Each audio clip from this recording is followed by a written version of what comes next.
On a tous déjà joué à Double, mais est-ce que tu t'es déjà demandé comment ça marche vraiment? Si tu connais pas, c'est un jeu de 55 cartes, sur lesquelles il y a 8 symboles par carte. Et sur chaque paire de cartes, il y a exactement un symbole identique. Pas plus, pas moins. Alors comment c'est possible? Eh bien moi je m'appelle Mike, et mon défi aujourd'hui c'est de te faire comprendre le principe mathématique très avancé qu'il y a derrière l'algorithme de Double, et ce le plus simplement possible. La façon la plus fainéante de réaliser ce jeu aurait été de faire que sur toutes les cartes, il n'y ait qu'un symbole qui soit en commun partout, au milieu de tout plein d'autres symboles qui ne se répètent jamais. Ça fonctionne, mais c'est pas un double, c'est un Où est Charlie. L'autre façon de faire, c'est de mettre sur chaque paire de cartes un symbole unique qui ne se répète nulle part ailleurs. Mais ça revient à avoir 54 symboles par carte, et 1485 symboles différents en tout.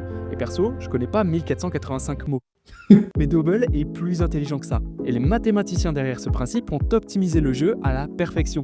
Je t'explique. Les maths nous apprennent que pour x symboles différents par carte, on peut réaliser x fois x-1 plus une carte différente. Donc par exemple avec 3 symboles par carte, on peut avoir 7 cartes. Avec 4 symboles, ça donne 13 cartes. Etc. jusqu'à 8 symboles par carte, comme au Double. 8 symboles par carte, ça nous donne 8 fois 7 plus 1, ça donne 57. Mais il n'y a que 55 cartes dans le jeu. Je sais pas pourquoi. Pour ne disposer que d'un seul symbole par paire de cartes, il faut les placer en carré. Ici, le plus grand carré qu'on puisse faire, c'est 7 x 7, 49. Alors, où sont passées les 8 dernières? Eh bien, on y revient tout de suite. En les disposant exactement comme ça, on peut observer que les cartes de la première ligne ont tout un éclair en commun. La deuxième ligne, c'est les encres, puis les araignées, les cibles, etc. On peut également observer la première colonne qui regroupe tous les cactus, puis les clés de sol, puis les toiles d'araignée, etc. Ensuite, pour bien construire ce jeu, on peut également se demander ce qui se passe lorsqu'on prend deux cartes d'une même diagonale. Là, on retrouve toutes les voitures. Puis si on décale la diagonale d'une case, on retrouve tous les érables, puis tous les trèfles. Et attention, on respecte bien le fait que le diagonale traverse les bords comme au jeu du Snake. On a ensuite un symbole en commun pour chaque carte suivant cette diagonale-ci,